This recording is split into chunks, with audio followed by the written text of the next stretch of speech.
Hey everyone, welcome back. My YAs are on their way back from Kansas City today. I have to leave for the airport in about an hour. And they've been gone for 2 weeks, eating a lot of restaurant food, etc., in the course of visiting all the different family members. So I want to make a nice dinner when they come home. And I am going to whip up a batch of artisan bread. Probably a lot of you have seen this recipe on various channels before, but I'm giving it a whirl on mine. I have a little different recipe than what I've typically seen in that this one calls for a little olive oil and less rising time. And I think that makes all the difference in the consistency of the bread being a little fluffier and better left over. The typical recipe tastes great the day you make it, in my opinion, but a little tough after that. So I live in South Florida, and I will say that the typical recipe I've seen for this on YouTube, they let it sit and raise for 6 to 24 hours. And I have found that 2 to 3, maximum 4 is really all we need here in South Florida. I don't know if it's the humidity or what, but I found if I go longer than 4 hours, something goes wrong and it doesn't turn out as well. So with that said, I'm going to whip this up, put a lid on it, go get in the shower and head to the airport. This recipe calls for basically putting all the ingredients together, including the yeast, and just mixing it all up at once. Call me old school, but I prefer to do the yeast with the sugar and the water in the typical way first. I just feel more comfortable because that way I know my yeast is active and I'm not wasting ingredients. So this recipe also calls for a little more yeast than the other artisan breads. It calls for 2 teaspoons or 1 package and 1 tablespoon of white sugar and the typical 1.5 cups of warm water.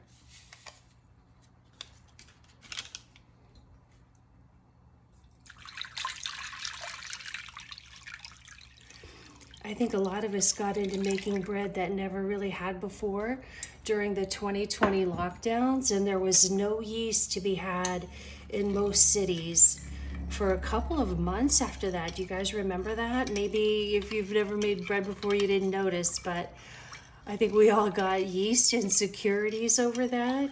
And now I have a ton of yeast on hand. This package I got from Aldi. It comes, 3 connected. And my only complaint is that they put the expiration date only on 1 packet of the yeast, not all 3. So, if you only use 1 package at a time, down the road you may not know when this was supposed to expire.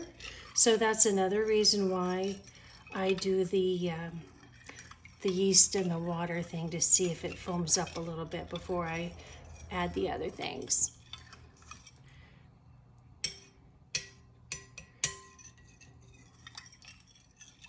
Okay, I'm just going to give that a minute and then I'll add the other items. My favorite way to do this artisan bread, again, just a little twist on other recipes, which I'll show you later after this is risen and I'm back from the airport. The typical way is you leave this in the bowl covered, which yes, I do that. But then they put it on the counter, kind of toss it around with a little flour while the pan you're going to bake it in gets hot in the oven. And I have found that instead of just leaving it on the counter and letting it raise for 30 minutes while the oven preheats, I go ahead and put a piece of parchment paper in a similar size bowl or pan to the one that I'm actually going to bake it in the oven. And I put the dough in there to let it raise that 30 minutes at the end. And then I just lift up the parchment paper and put it in the hot baking dish, because I find, maybe again it's South Florida, but I find that the bread raises better that way versus taking it off the counter, and it sort of starts stretching after it's risen another 30 minutes, and then kind of plopping it into that pan and shoving it right in the oven. So you get the idea, and I'll show you that later. Okay, I'm gonna say this yeast is good because it's starting to bubble a little bit. I'm not gonna let it sit the typical 5 minutes because, again, this recipe, you could just do it all at once. So I'm not gonna bother with that. It calls for 1.5 teaspoons of salt. I'm just gonna eyeball that because I'm an experienced cook. And I think, you know, plus or minus, it doesn't really matter in a recipe like this.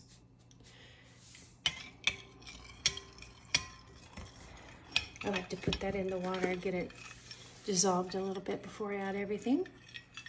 And then it calls for a tablespoon of olive oil. I'm also going to just eyeball that. Shake. All right. Give that a stir. Call that good enough because oil and water don't really mix, right? All right, so I've pre-measured 3 cups of flour. I think I should have used a bigger bowl. It always takes 3 cups, but I know in drier states they say, you know, kind of go at it 2 cups and then add after that, but it's humid here in South Florida, so I know it's always 3 cups, and I have a little extra just in case it seems too wet, but we'll see how this looks after I get her stirred up.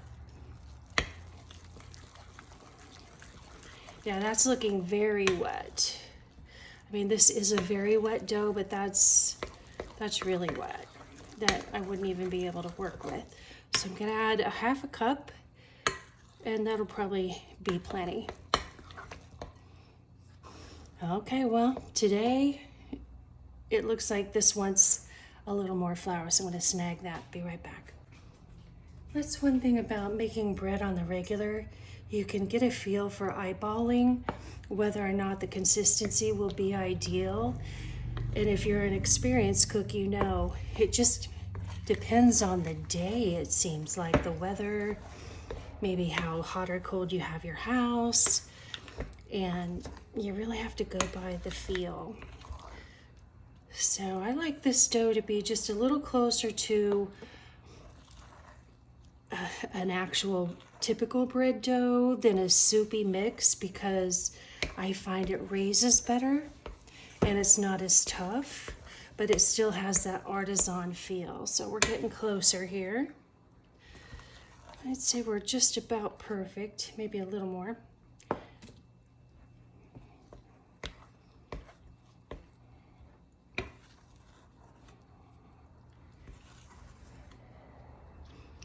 All right, that's looking real close to perfect. Maybe just a tad more in the bottom there. Thanksgiving weekend. Okay, so to me, this is the ideal consistency. It kind of stretches, but it's still pretty liquidy for a bread dough.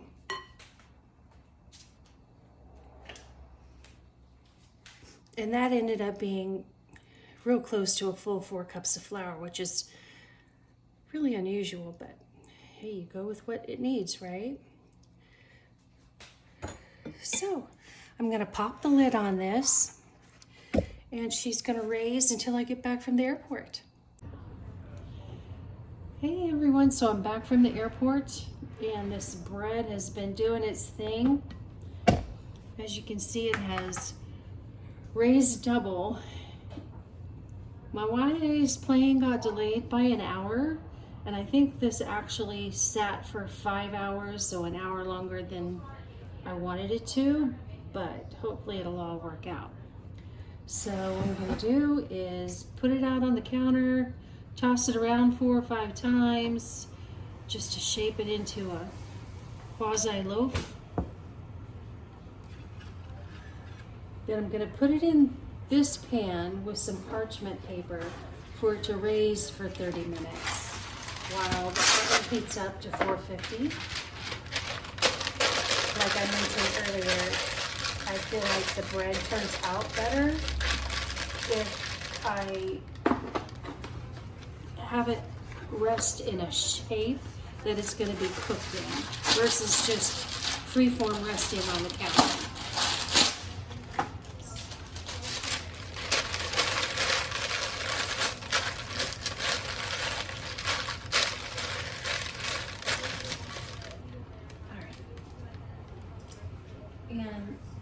mentioned earlier, as you can see, these two vessels are relatively similar in shape and size. So the idea here is it's going to raise in there for 30 minutes while the oven is preheating. Then I'm just going to lift this paper and take this hot pan out of the oven. It's not hot yet.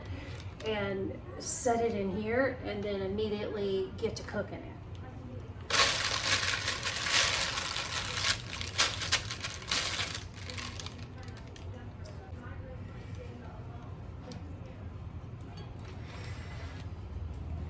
This dough is very wet, so have a spatula in hand before you start because you're definitely going to need one.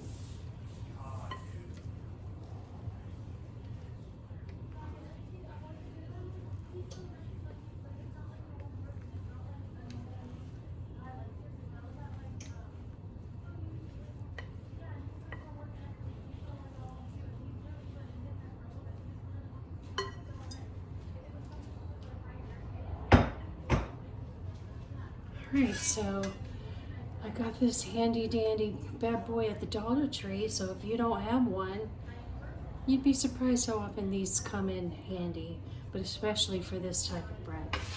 So you just do a little tossing around with a little flour, 4 or 5 folds, just to kind of shape it into a loaf, and adding a little flour to it so it's not quite so wet and stretchy and turns into more of a dough than it was in the bowl.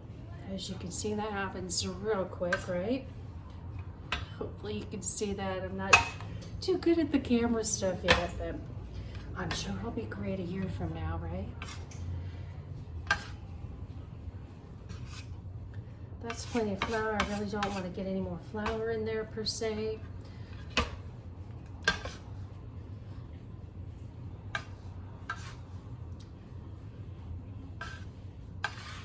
It's still very sticky where the flour has not been added to it, so it's always good to have a wet rag handy when you're working with this stuff. I've got a dry one off to the side, but we'll get her done. Okay, so just roughly into a ball, into your little dish. Some people cut a crosshatch with a knife. All right, so this little baby is gonna sit here and raise for 30 minutes while the oven preheats to 450.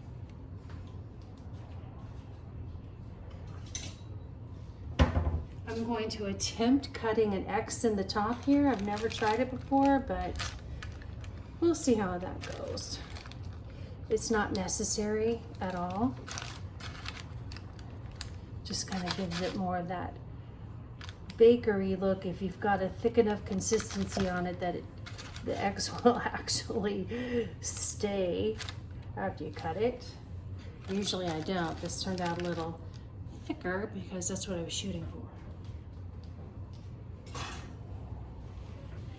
All right, so we'll be back in 30. Okay, so I took it out of this pan, put it in the very hot pan with the lid on. It's going in a 450-degree oven for 30 minutes. Then I'll take off the lid, cook it another 15 minutes so it gets nice and brown on top, and then we'll let it cool off for at least an hour before I cut it. Okay guys, this is the finished product. So you can get an idea of how tall it is. It's about 3-4 inches high. The X more or less stayed in place. So that was a success, and I'd say for this type of artisan bread, that's about as perfect as it comes out. Where the believing is in the eating, but gotta let it cool off about an hour. So yeah, I'm very happy with the way that turned out. Thanks for watching, and I'll see you on the next one.